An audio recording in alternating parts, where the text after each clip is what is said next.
여러분들께서는 주중적국이라는 사자성어를 들어보신 적이 있으신가요? 주중적국이란 한 배 안에 적의 편이 있다는 뜻으로 군주가 덕을 닦지 아니하면 자기 편일지라도 모두 곧 적이 될 수 있음을 이르는 말입니다. 그런데 러시아에서도 이 같은 상황이 발생해 눈길을 끌고 있습니다.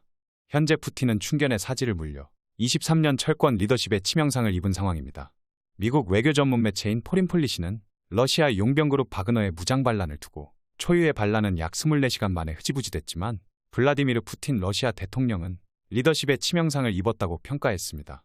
23년간 집권하며 철권 통치를 해온 푸틴 대통령의 아킬레스건이 만천하에 드러나면서 러시아의 정치적 불안은 더욱 커질 것으로 보이는데요. 우크라이나 침공이 푸틴 정권을 흔드는 자충수가 될 가능성도 제기되고 있습니다.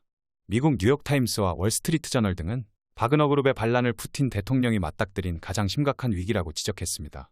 개헌으로 2036년까지 종신 집권을 보장받은 절대 권력자가 자신이 키운 프리고진과 바그너에 물리는 장면을 전 세계로 생중계했다는 것입니다. 푸틴의 흔들리는 권력은 바그너의 수장 예부겐이 프리고진을 응징하지 못한 채 인접국 벨라루스로 일단 보내주기로 한 결정에서 명백히 드러났습니다. 매체는 푸틴 대통령과 프리고진이 그런 거래를 했다는 것을 두고 푸틴이 러시아 영토에 대한 독점적인 무력 통제권을 지니지 못했음을 보여준다면서 푸틴의 권력 장악력이 역대로 가장 약한 상태라고 분석했습니다. 모스크바를 향한 바그너의 거침없는 진격도 푸틴 체제의 취약성을 드러냈습니다. 민간 용병들이 주요 군사 시설을 장악하고 모스크바 200 인근까지 북진하는 동안 러시아군은 제대로 대응하지 못했습니다. 심지어 용병들이 가는 길목마다 환영하며 손뼉을 친 러시아인들의 모습은 푸틴 정권이 민심마저 잃었을 가능성을 드러냈습니다. 프리고진이 러시아 국방부에 공공연한 불만을 드러내는 등 위협의 조짐이 있었는데도 푸틴 대통령은 단속하지 못했습니다. 푸틴 대통령의 호위무사 정보기관인 연방보안국도 속수무책이었는데 일각에서는 푸틴 대통령이 군 수뇌부를 긴장시킬 목적으로 바그너의 도발을 묵인한다고 봤지만 이는 거짓으로 밝혀졌습니다. 미국 CNN 방송은 세계가 푸틴을 전술가로 보는데 익숙해져 그의 실패를 예측하지 않았다고 꼬집었습니다. 벨라루스의 알렉산드르 루카셴코 대통령이 결정적 순간에 프리고진을 말렸다는 점도 푸틴 대통령으로서는 체면을 구긴 요소입니다. 다른 나라의 손을 빌려서 사태를 수습한 모양새가 됐기 때문입니다. 미국 싱크탱크 전쟁연구소는 루카셴코가 바그너를 막아줬다는 시선은 푸틴에게 굴욕일 것이라고 분석했습니다. 푸틴 대통령은 국영TV 인터뷰에서 우크라이나에 대한 특별군사작전에 최우선 순위를 두고 있다며 내부 결속을 강조하기도 했습니다. 하지만 이번 반란은 전쟁 종식을 바라는 국제사회의 기회일 수 있습니다. 일각에서는 푸틴 대통령이 내년 대선에 출마할 수 없을 것이라는 전망도 나오고 있는데 친크렘린 성향인 모스크바 신문의 콘스탄틴 렘추코프 편집자는 집권 중인 푸틴이 국가 안전을 보장한다는 믿음은 반란 사건으로 깨졌다며 측근들이 내년 대선 불출마를 설득할 가능성이 있다고 말했습니다. 실제로 과거 소련과 러시아에서 발생한 쿠데타는 권력의 종말로 이어졌습니다.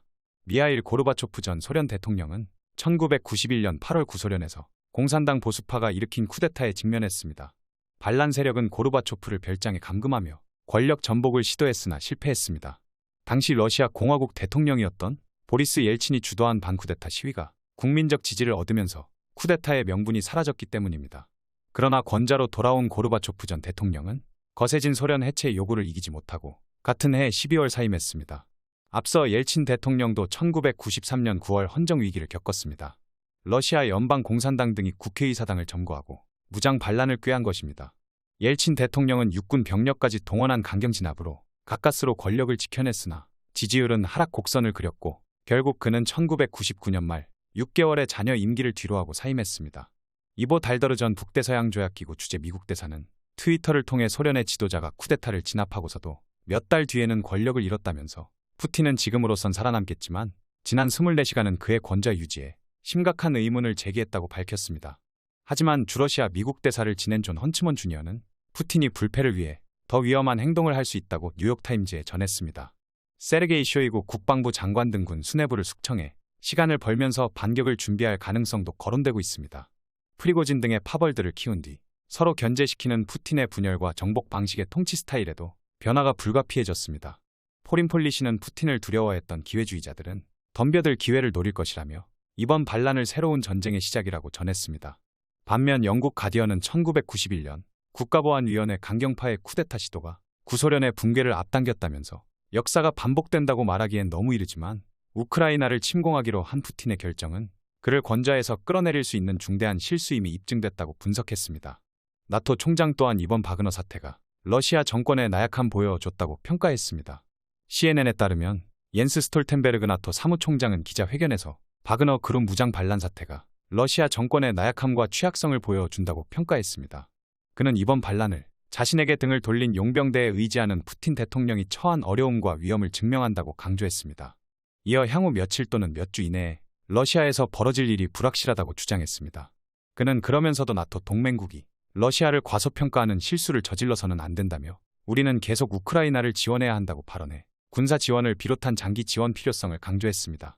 토니 블링컨 미국 국무장관도 프리고진이 푸틴에 대한 직접적 도전을 전면에 내세우면서 이전에는 없었던 균열이 나타나고 있다고 진단했습니다.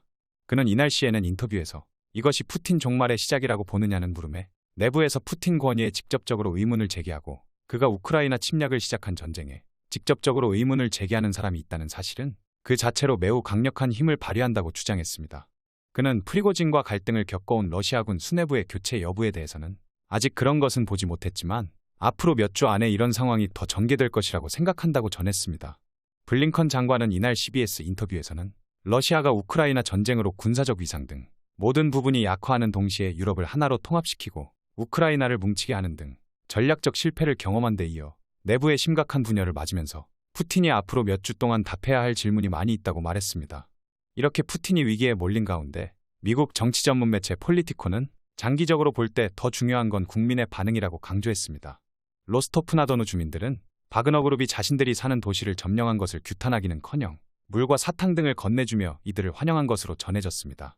폴리티코는 쿠데타와 혁명은 얼마나 많은 숫자가 궁전에 밀어닥치느냐로 결정되는 게 아니라 얼마나 많은 이가 그들을 옹호하느냐로 결정된다며 러시아 민중은 이번 반란의 결과에 무관심한 태도를 보이거나 오히려 그들을 환영했고 이는 푸틴 지지에 분명한 균열이 생겼음을 보여준다고 말했습니다.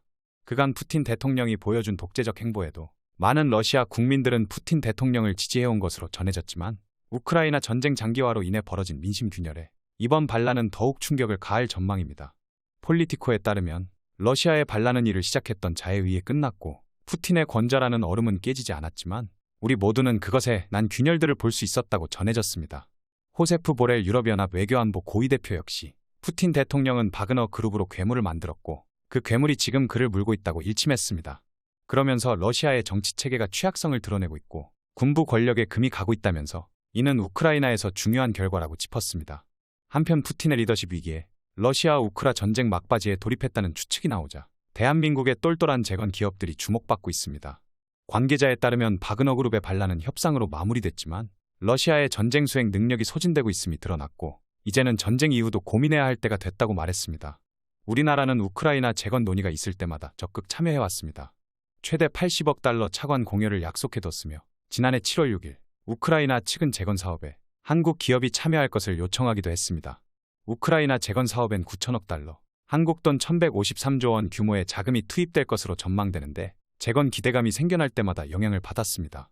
과연 이번 사태로 인해 러시아와 우크라이나가 지긋지긋한 전쟁을 끝내고 예전으로 돌아갈 수 있을지 귀추가 주목되고 있는데요. 개인적으로 제가 봤을 때 러시아 국방부의 최고의 눈에 가시는 프리고진이 맞는 것 같습니다.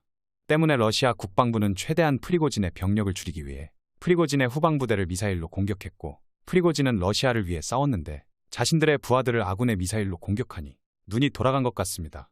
이렇게 내분에 휩싸이는 것을 보니 푸틴은 지금 그저 허물뿐인 최고 권력자가 맞습니다.